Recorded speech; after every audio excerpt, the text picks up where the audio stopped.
A análise da Amanda Klein, que desde o primeiro segundo está acompanhando esse tarifaço. O programa dela, inclusive, estreou quando foi anunciado o tarifaço. Exato. Vai lá, Amanda. Há uma expectativa que isso beneficie o Brasil, claro, né? Porque justamente o Brasil, o maior produtor de café, né? E de carne bovina, e exporta para os Estados Unidos.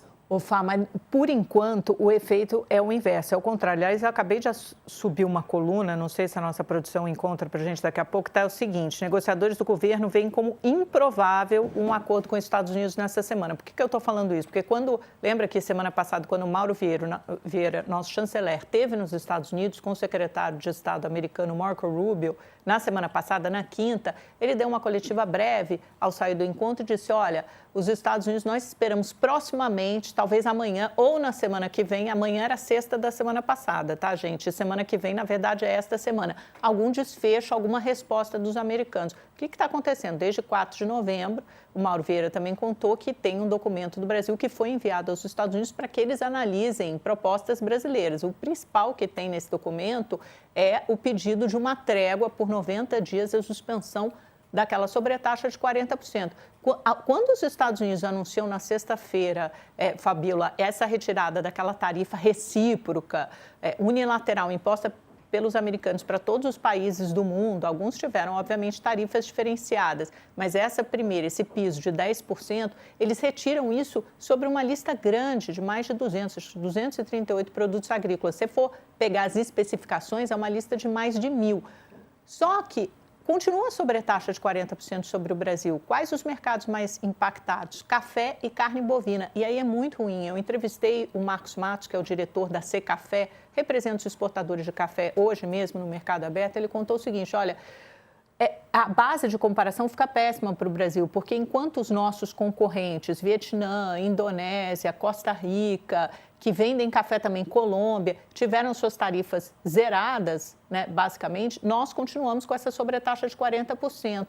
O café brasileiro vem perdendo espaço no mercado americano. Desde o tarifaço, agosto, setembro, outubro, as exportações caíram mais ou menos 50% em relação ao mesmo período do ano passado. Esse é um mercado que talvez os produtores brasileiros, mesmo se essa sobretaxa de 40% for eventualmente retirada, não recuperem, porque enquanto isso, o concorrente lá da Costa Rica, da Guatemala, da Indonésia, está firmando novos contratos com os americanos, alguns contratos de curto prazo, alguns de médio, alguns de longo prazo. E o consumidor americano, que era acostumado ao blend, né, que eles chamam essa mistura de cafés brasileiros, o café arábica brasileiro, agora está se acostumando a esse novo blend de café de outros exportadores. O Brasil é responsável por 1/3 do café consumido nos Estados Unidos. Muita gente acreditava que esses outros países não conseguiriam fornecer esse café para os americanos, mas estão conseguindo, porque o consumo do café americano não diminuiu, o americano continua consumindo seu café, só que está pagando mais caro pelo seu café, está pagando em média 20% a mais. O Trump, espertamente, até depois daquelas eleições nos Estados Unidos, que elegeram 2 governadoras democratas, Nova Jersey e Virgínia, e um prefeito socialista para Nova York, que é o Zoran Mamdani, em cima de uma pauta de que os preços estão caros e de que a inflação de alimentos continua muito alta nos Estados Unidos, foi lá e reverteu essa tarifa. O que esse negociador brasileiro me disse, muito próximo a Geraldo Alckmin? Ele falou: para a gente não mudou nada, não quer dizer que a negociação com o Brasil tenha parado de andar e que a gente não possa ver suspensa essa sobretaxa de 40%.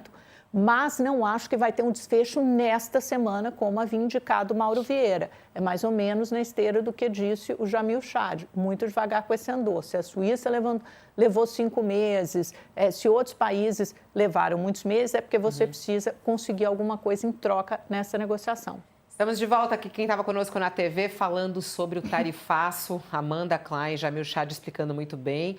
Calma, ainda não é a boa notícia para o Brasil desta maneira, porque ela fica justamente nas tarifas recíprocas. A tarifa de 40% do Brasil segue em vigor, as negociações seguem, não talvez na velocidade que o Brasil queira. A Amanda já precisa se despedir da gente, mas eu amei você aqui. Um beijo, querida. Adorei. Beijo, viu, gente? Volte. Obrigada pela audiência, Josias.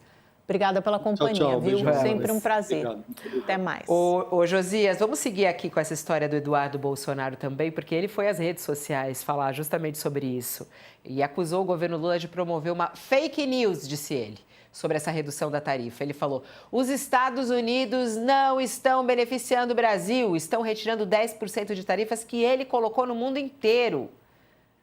O Brasil continua em desvantagem comparado ao resto do mundo, que manda seus produtos para os Estados Unidos.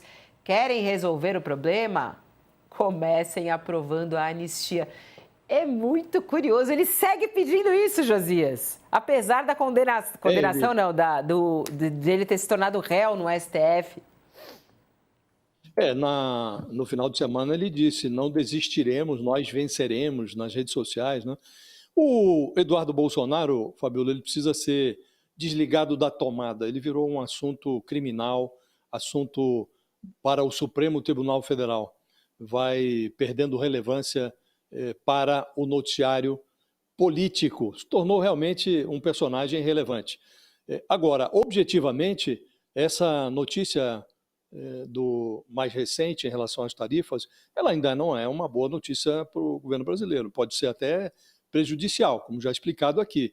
O Trump eliminou a tarifa de 10%, que ele tinha imposto a vários países no mundo, inclusive ao Brasil, mas manteve o adicional de 40%, esse tarifaço que foi imposto à Índia, ao Brasil, e a manutenção desses 40% pode ser, inclusive, prejudicial. No caso do café, concorrentes do Brasil que ficam agora isentos de imposto, porque só tinham os 10%, e não tem nada a ver com essa tarifação de 40%, esses concorrentes do Brasil podem ganhar mercado nos Estados Unidos, porque vão ficar com uma condição especial se comparado com o Brasil. O café do Brasil é visto nos Estados Unidos, inclusive, como um café de melhor qualidade. Mas Colômbia, Costa Rica, Etiópia, Vietnã, Indonésia, países que também produzem café, vão aproveitar a manutenção da tarifa de 40% sobre o Brasil para vender mais para o mercado americano. Então pode ser, inclusive, prejudicial essa decisão tomada pela Casa Branca. Em relação à carne também, continua vigorando a tarifa de 40%. E hoje o exportador brasileiro de carne, ele está mandando o que ele deixou de vender nos Estados Unidos, está indo sobretudo para a China. E não deve mudar essa realidade, porque com os 40% continua praticamente proibitiva a exportação de carne para os Estados Unidos. Então, embora o Alckmin tenha celebrado no final de semana a decisão dos Estados Unidos, o ministro da Agricultura também fez menções positivas em relação a essa decisão, ela na prática não atende aos interesses do Brasil, Fabio. O Brasil está pedindo a revogação ou a redução dos 40%. Até o pedido inicial era: mantém os 10%, mas tira os 40%. Os Estados Unidos fizeram o oposto, tiraram os 10% e mantiveram os 40%. Então, a negociação prossegue, nada impede que o Brasil seja bem sucedido. Mas até aqui, o que o Brasil pediu, que era, primeiro, a eliminação desse tarifaço de 40%, ou a suspensão, ou uma trégua de pelo menos 90 dias, enquanto durasse a negociação, isso não foi obtido ainda. Então, e ainda não se sabe qual é a contrapartida que o Trump deseja para levar adiante a negociação com o Brasil. Agora, isso não se deve a Eduardo Bolsonaro, a anistia, o próprio Bolsonaro. Isso não deixou de fazer parte da agenda do Trump, Fabiola, se é que em algum momento fez parte, né? O Trump utilizou isso como um pretexto. O objetivo dele é obter vantagens comerciais com o Brasil, é obter vantagens que facilitem a vida das big techs, mas até aqui não ficou claro o que é que ele deseja do Brasil objetivamente, né? E o fato é que essa decisão mais recente, a eliminação da tarifa de 10%, ainda não atende aos interesses do Brasil, não, Fábio, longe disso. E nem aos interesses de Eduardo Bolsonaro, pelo jeito.